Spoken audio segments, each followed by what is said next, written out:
नमस्कार, capital TV देख रहे हैं। मैं हूं आपके साथ शिवानी रतूड़ी। वरिष्ठ वकील अश्विनी उपाध्याय ने नीट पेपर लीक मामले से जुड़ी लगातार हो रही आत्महत्याओं को लेकर शिक्षा व्यवस्था और कानून व्यवस्था पर कई तरह के सवाल उठाए। साथ ही बार बार पेपर लीक होने के मामलों पर भी चिंता जताई। वहीं एजुकेशन माफिया और कोचिंग माफिया और किताब माफिया को जमकर घेरा है। तो क्या कुछ कहना है अश्विनी उपाध्याय का इन बढ़ते पेपर लीक के मामलों को लेकर, जरा सुनिए। नीट पेपर लीक के कारण एक और बेटी ने आत्महत्या कर लिया। अब तक कई बच्चे आत्महत्या कर चुके हैं। सवाल यह है, चीन में पेपर लीक क्यों नहीं होता, जापान में पेपर लीक क्यों नहीं होता, सिंगापुर में पेपर क्यों नहीं लीक होता, अमेरिका में पेपर लीक क्यों नहीं होता। वहां भी इंजीनियरिंग के एग्जाम होते हैं, उन देशों में भी मेडिकल के एग्जाम होते हैं, वहां पे भी लॉ का एग्जाम होता है, वहां भी बैंक का एग्जाम होता है, उन देशों में भी रेलवे का एग्जाम होता है। पेपर तो हर जगह होता रहता है। तो ये पेपर लीक भारत में क्यों होता है?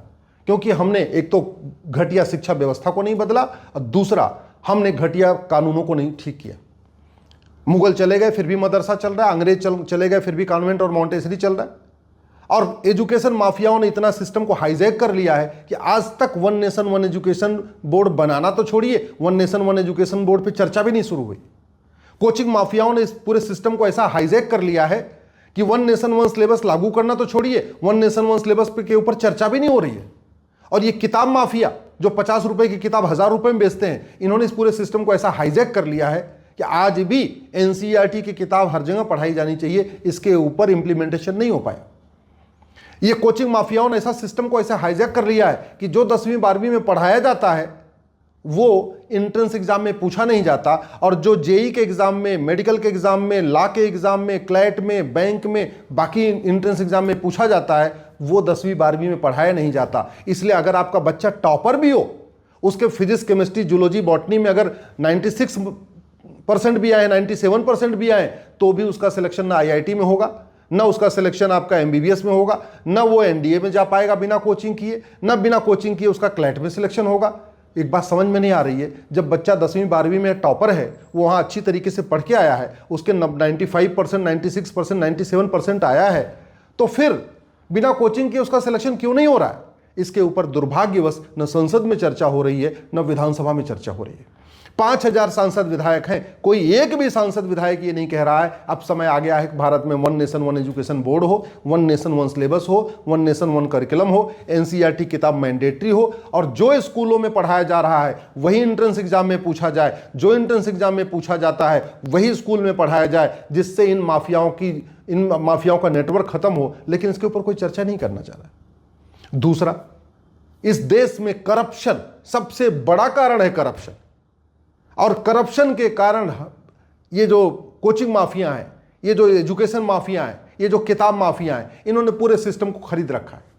ये इन्होंने नीचे के अधिकारियों को भी खरीद लिया, ऊपर के अधिकारियों को भी खरीद लिया। अदरवाइज इनकी क्या मजाल कि यहाँ हर साल पेपर लीक होता रहता है। टीचर एलिजिबिलिटी टेस्ट जो टीचर्स के लिए होता है उसका पेपर लीक हो गया, इसके पहले जेई का पेपर लीक हो चुका है, नीट का पेपर लीक हो गया, अभी आत्महत्या बच्चे कर रहे हैं, रेलवे का पेपर लीक हो जाता है, बैंक का पेपर लीक हो जाता है, एसएससी का पेपर लीक हो जाता है। ऐसा क्या है कि सबका पेपर लीक हो जाता है? जानते हैं क्यों? क्योंकि हमने पेपर लीक के खिलाफ कोई कठोर कानून बनाया नहीं। ये पेपर लीक किसी एक राज्य की समस्या नहीं है, पूरे देश की समस्या है। लेकिन हमने पार्लियामेंट में नकल माफियाओं के खिलाफ, पेपर लीक करने वालों के खिलाफ कोई कठोर कानून नहीं बनाया। हजारों बच्चों का भविष्य बर्बाद हो चुका है इस नकल माफियाओं के कारण। पेपर लीक के कारण हजारों बच्चे डिप्रेशन में आ गए, हजारों बच्चों को एंजाइटी की प्रॉब्लम हो चुकी है, उनका पूरा कैरियर बर्बाद हो चुका है, उन्होंने एजुकेशन से मुंह मोड़ लिया है, और बहुत सारे बच्चे तो इतने डिप्रेशन में आ जाते हैं, इतने फ्रस्ट्रेट हो जाते हैं कि आत्महत्या तक कर लेते। इसके बावजूद आज तक हमने संसद में इन नकल माफियाओं की 100% प्रॉपर्टी जब्त करने, इनकी सिटीजनशिप खत्म करने और इनको साल भर के अंदर आजीवन कारावास, फांसी देने के लिए कानून नहीं बनाया।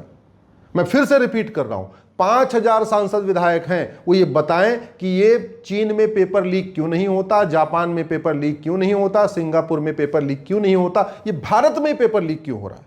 ये 5000 सांसद विधायक बताएं कि बिना कोचिंग किए जो टॉपर हैं बच्चे, जो अपने अपने स्कूलों के टॉपर हैं, वो भी बिना कोचिंग किए उनका आईआईटी में सिलेक्शन क्यों नहीं हो रहा है, बिना कोचिंग किए उनका एमबीबीएस में सिलेक्शन क्यों नहीं हो रहा है, बिना कोचिंग किए उनका क्लैट में सिलेक्शन क्यों नहीं हो रहा है, बिना कोचिंग किए वो एनडीए में क्यों नहीं जा पा रहे, बिना कोचिंग किए एसएससी में क्यों नहीं सिलेक्शन हो पा रहा है। ये 5000 सांसद विधायक बताएं कि क्या ऐसी व्यवस्था चल रही है कि बिना कोचिंग किए न कोई आईएएस बन पा रहा है, ना आईपीएस बन पा रहा है, बिना कोचिंग किए कहीं उसका कोई कंपटीशन क्वालिफाई नहीं कर पा रहा।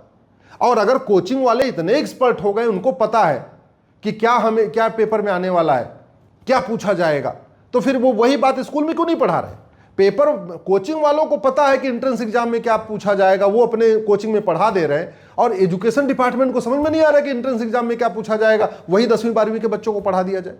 मेरा मानना है पूरा सिस्टम करप्ट हो चुका है, पूरा सिस्टम हाईजैक हो चुका है, लाखों बच्चों का इसके कारण भविष्य बर्बाद हो चुका है। इसलिए मैं हाथ जोड़ के अपने 5000 सांसदों विधायकों से निवेदन कर रहा हूं, भारत की थोड़ी चिंता करिए।